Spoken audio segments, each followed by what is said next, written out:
Cosa sono i capricci? I capricci per molti genitori non hanno senso, quindi l'attenzione è prima di tutto focalizzata a interrompere il comportamento il prima possibile. Di fatto dobbiamo pensare che i bambini nella fascia 0-6 anni non hanno ancora acquisito certe competenze che poi matureranno col tempo, ad esempio la capacità di rimandare la soddisfazione di un bisogno, di un desiderio, ma così anche la capacità di formulare ipotesi, quindi il pensiero astratto, e la capacità di capire che cosa c'è nella propria mente e in quella degli altri. Anche la competenza emotiva, ovvero la possibilità di riconoscere le proprie emozioni, di assegnargli un significato e di esprimerle in maniera coerente al contesto, anche queste sono poi competenze che matureranno man mano negli anni. Il capriccio di fatto è un modo che il bambino piccolo ha per esprimere il proprio disaccordo.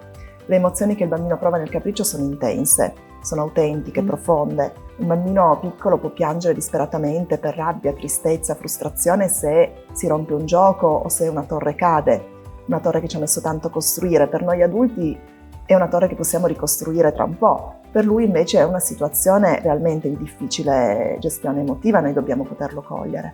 Come bisogna comportarsi di fronte ai capricci dei bambini?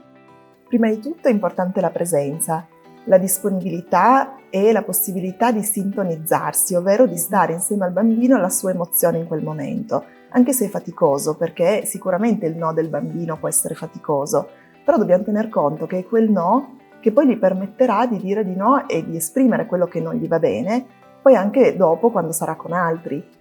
La regola che noi diamo deve essere una regola chiara, espressa in modo sintetico, in un linguaggio adatto all'età, va scelta con cura, quindi deve essere volta prima di tutto alla protezione e alla sicurezza. Stare insieme al bambino e alla sua emozione non significa condiscendere, noi possiamo mantenere la regola che abbiamo dato e stare insieme alla sua tristezza, alla sua frustrazione, alla sua rabbia, cercando magari delle alternative a quello che lui non può ottenere, oppure semplicemente stando insieme a lui, aiutandolo a gestire quel momento emotivamente difficile. Qual è la differenza tra il bisogno e il capriccio? Come faccio a distinguerli?